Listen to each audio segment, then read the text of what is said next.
Hello?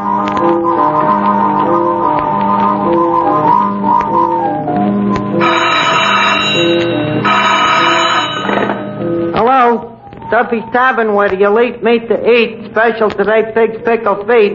Archie speaking. Duffy ain't here. Oh, hello, Duffy. Yeah. Oh, yeah, must be 3 or 4 customers here already. You hear that, Duffy? You're in business again. Listen, Duffy, you picked out a very bad time to call up. Yeah, we're just going to go on the air for a broadcast.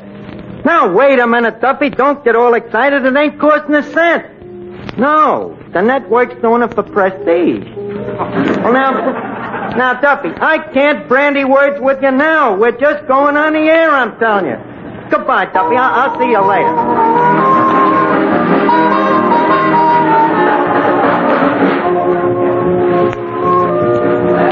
Good evening, ladies and gentlemen. This is Mel Allen. Forecast invites you to join us for a decidedly informal evening at Duffy's Tavern, where anyone under the sun is likely to drop in any time to talk things over with Archie. Almost anyone may drop in tonight. Now, people we're sure will be around, however, are Gertrude Neeson, Colonel Stoopnagel, Larry Adler, and John Kirby's orchestra. And now I turn you over to that past master of ceremonies, Archie.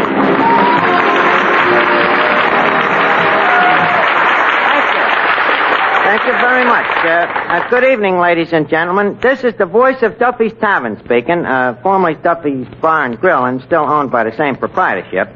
And we take great pride in presenting them great musicians, John Kirby and his high schoolians. They offer their own version of Royal Garden Blues.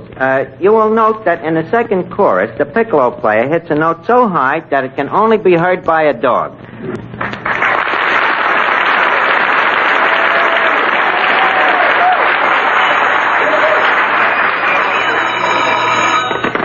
Hello, Duffy's Tavern, where the elite meet to eat. The special today, pig's pickled feet. Oh, hello, boss.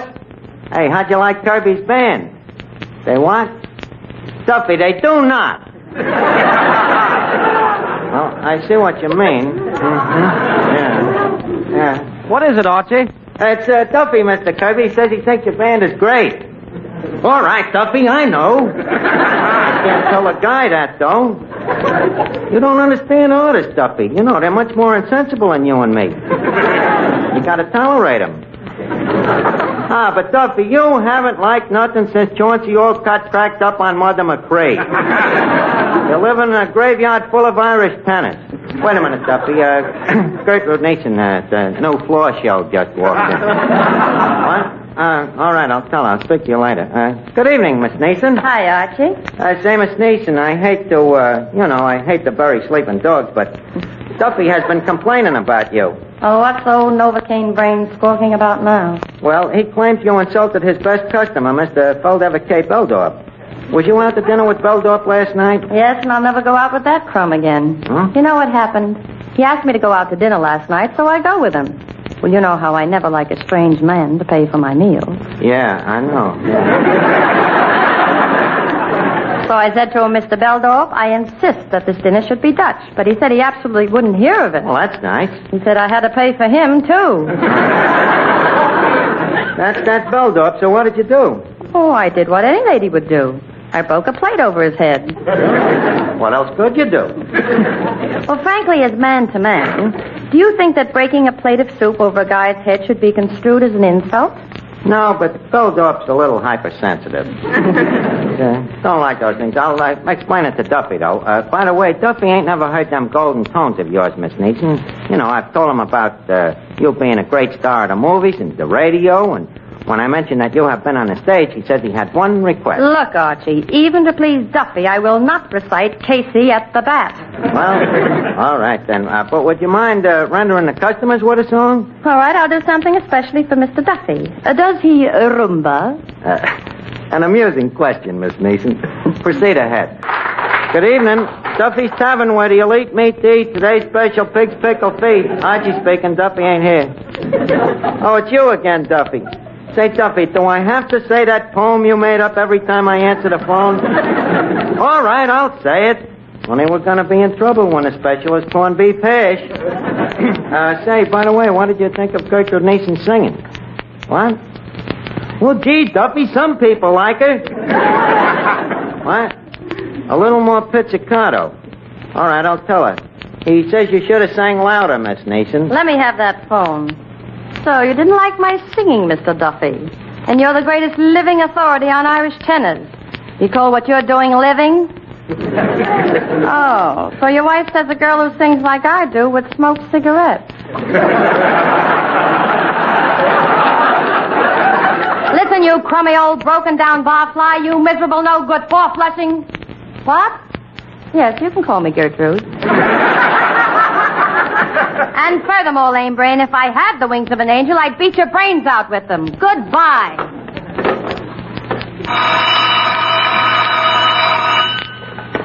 Hello, Duffy. What's new?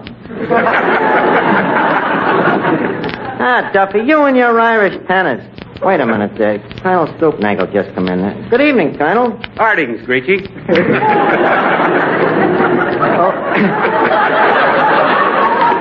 Oh, how are you tonight, Colonel? Oh, I'm in pretty good shape for the shape I'm in. That is, considering my shape. Yeah, that's pretty good.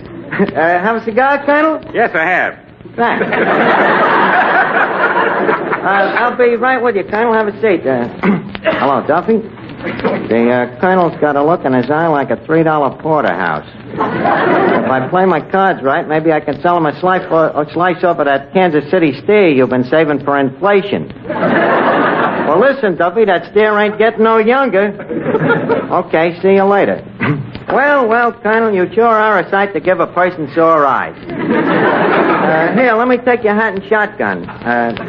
Been to a wedding? Huh? Been to a wedding? No, Archie, I've been hunting ducks. Hey, Nimrod, would you mind not pointing that shotgun at my head? I just had my hair done.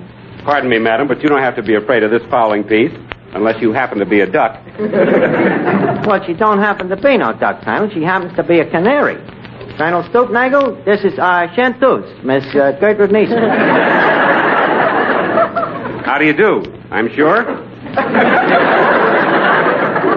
Well, I haven't seen you in a long time. You're putting on quite a front stoop, Nagel.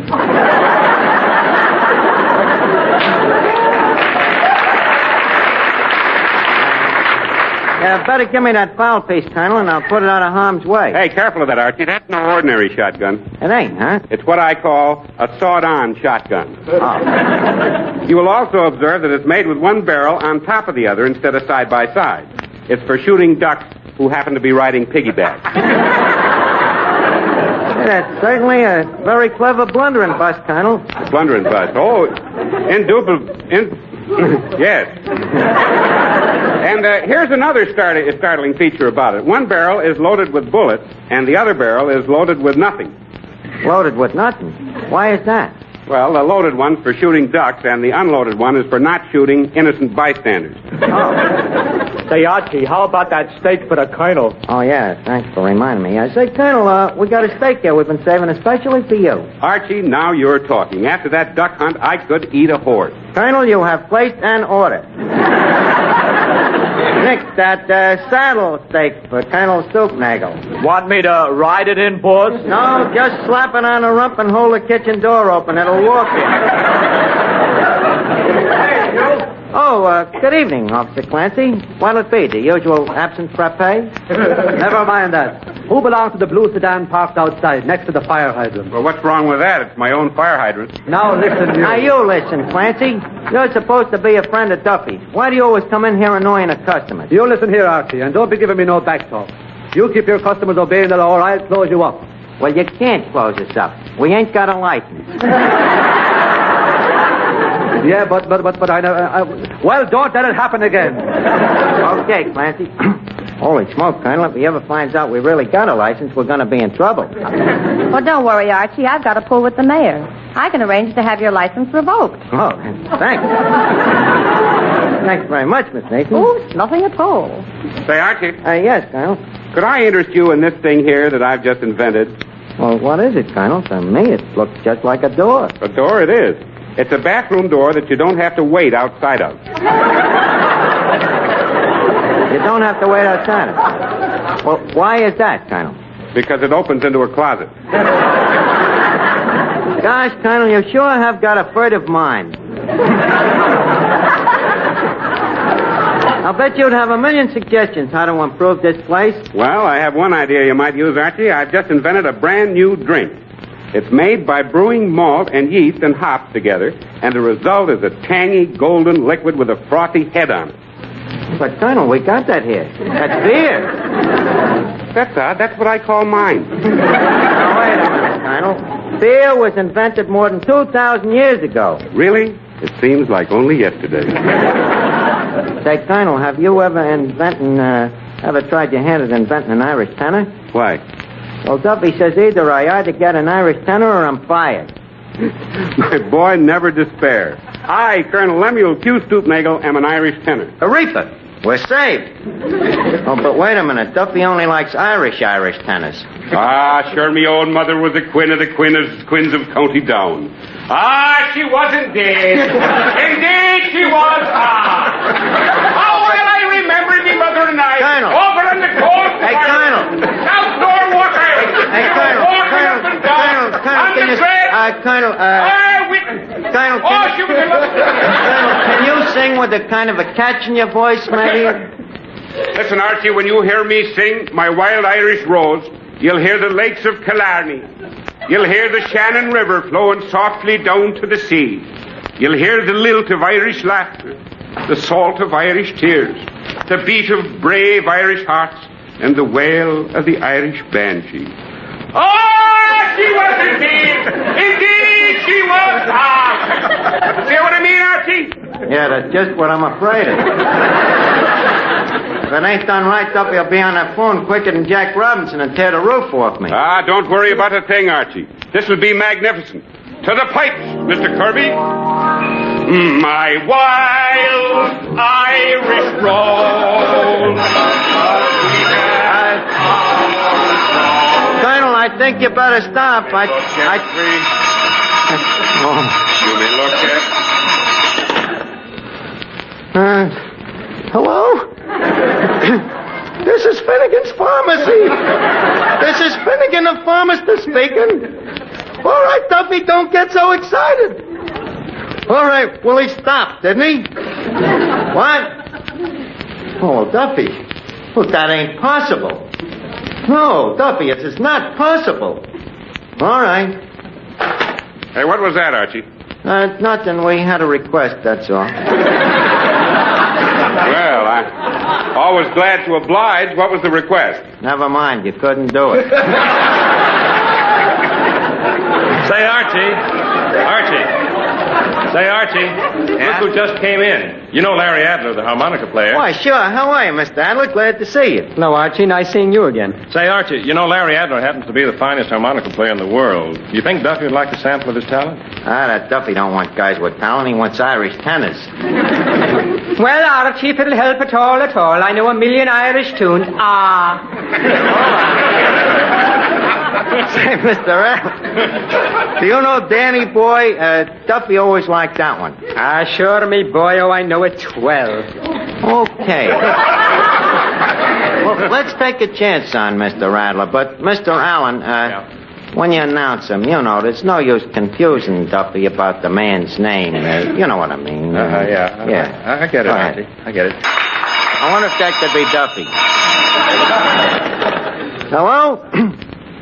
You liked him? You really did, huh, Duffy? Oh, well, that's swell. Sure you can hear him on records. Yeah, you're right, Duffy. Nothing like an Irish harmonica player. What? Buy a drink for the house. Are you sure this is Duffy? Well, all right, Duffy, that's fine. Okay. Folks, Duffy's buying a drink for everybody. Did you hear that, Nick? I heard it, but I don't believe it. Well, it's true. And by the way, Nick, Duffy says close up the free lunch until the thing blows over. Yeah, boss. That's more like Duffy. Here you are, folks. Drink hearty. It's on Duffy. Well, you can quote me as being astounded.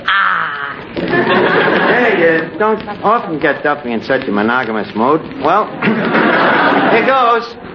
Needle beer. Seems like old times.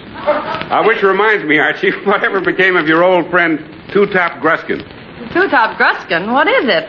It isn't a net. It's a guy. He's a two-headed baseball pitcher. He can watch first base and third base at the same time. You say he had 2 heads? Certainly had 2 heads, Miss Neeson. What's so strange about Two-Top having 2 heads? Oh, there's nothing strange about it. But Two-Top Gruskin. Well, his real name is Athos and Porthos Gruskin, but they nicknamed him Two-Top, I suppose on account of him having 2 heads. Very original. Yeah, what did become of Two-Top? Oh, he got married. Happily? Well, as he always shakes his head when you ask him, is he happily married? Yes and no. Well, why is that, Archie? Well, it all started the night that Two-Top's wife, whose maiden name was Inez Harrigan before she was married, the night that she met Two-Top at the Dollar Beer Racket and Masquerade Ball down here at Duffy's Bar and Grill. You know, the old place. Oh, yeah. Duffy announces that first prize for the best masquerade costume is going to be a free drink on the house, which, as you know, is a very rare offer from Duffy, outside of on St. Patrick's Day. Whatsoever, let's not digress. Anyway, the masquerade gets rolling, and there's terrific competition for the free drink when all of a sudden in comes the big piece of resistance himself. He comes in. Two-Top Gruskin himself. He comes as a pair of bookends. There's a pair of bookends. Yeah, with a book between his 2 heads. A book his mother gave him. Little book his mother gave him called My Son, My Son. I get it, boss. I get it. She knew him like a book, eh, boss? That's good, Nick. But let's not have no more of that. Well, anyway, when midnight comes, the judges give the first prize to the bookends. And when he takes off his masks, everybody is amazed to see that the winner is Two-Top. That's how he met Inez. When he takes his masks off, she gives him a quick glance, and then she turns around again and gives him another glance to confirm the first glance. And right away, it was love at first sight. And she says to me later, I don't know, Archie, there was just something different about him. Says, I guess it's that he was so tall, blonde, and brunette. Well, Two-Top falls for Inez, too, and it ain't 10 minutes before he's playing I Love You Truly on a harmonica and kissing her at the same time. So, finally, he proposes marriages to her. Bigamy, huh? Yeah. So Inez says, okay, Two-Top, after all, twice a loaf is better than none. Hello, Duffy. You changed your mind. You've been thinking it over and you don't like O'Adler. But, Duffy, no, you can't take back free drinks after people have drank the drinks. No, it's neither practical nor ethnical. But listen, Duffy, will you forget Chauncey Olcott? I'm in the middle of a story. Yeah, I'll call you back later. That's Duffy, no restraint. Well, anyway, as I was saying, Two-Top is so happy about Inez marrying him that he quick goes over to the bar to celebrate. So Duffy puts first prize to drink on the house down in front of him. But Harold, the bartender, says, don't you think it's pretty cheap, Duffy, giving a 2-headed guy just 1 drink? So Duffy says, okay, I'll be a sport. I'll give the other head to Chaser. Sounds a bit parsimonious, Archie. Oh, yes, well, fella. Well, Two-Top takes the drink, see? But it seems he takes it with the head that he inherited from his father's side of the family. And the first thing you know, he can't stop drinking. Well, the head that's drinking the Chasers tries to control him, but it's no use. So finally, the sober head winks at Duffy and says, better slip my Mickey, Duffy. Well, then the trouble really starts. Duffy, who's a little nearsighted, makes a mistake, and he puts the Mickey into the Chaser. Well, in no time, both the Two-Top's heads is out like light. Well, with this, Inez gets mad and she hollers, you're drunk. So as one man, Two-Top comes 2, or rather he comes 4, and he says, who's drunk? So she says, you are. You on the left. Says, come on, Porthos, I'll marry you, but I never want to see that other face again. And that's why, Colonel, to this day, if you ask Two-Top, is he a happy married man, he always nods one head yes and shakes the other head no. Archie, that's a wonderful story. You're a natural-born raconteur. Thanks, I think. But I'll be a natural-born corpse if I don't get an Irish tenor for Duffy. Say, Archie. Oh, are you here again, Clancy? Yes, it's the last time I'll tell you to get that car away from the fire hydrant. Oh, Clancy, don't Clancy, do you by any chance know any Irish tenors? Sure, and I'm an Irish tenor myself. Clancy. Clancy Olcott. What's that, Miss Neeson? Clancy Olcott. If you can make an O-Adler out of an Adler, why can't Clancy be Clancy Olcott? But Olcott's dead. Does Duffy know that? Well, probably not. He still insists that John L. Sullivan is the heavyweight champion of the world. You see what I mean, Archie? Eureka, Miss Neeson. I think you've given me the mucus of an idea. Clancy, do you know when Irish eyes are smiling? Certainly. Well, what are we waiting for? Give me that microphone. Ladies and gentlemen, Duffy's Tavern takes great pride and pleasure in presenting, at the exclusive request of Mr. Duffy himself, that celebrated Irish tenor, C. Olcott. Hello, Duffy. You liked it, huh? Well, it's about time you heaped an encomium at me. What? Ah, Duffy. What do you know? He's crying. Always cries when he hears an Irish tenor. Ah, now, Duffy, please. Well, stop, Duffy, stop. Of course we all love you, Duffy. Everybody loves you. Ah, the world ain't against you. Oh, for the love of Mike, Duffy, it ain't true. I tell you, we love you like I was our own father.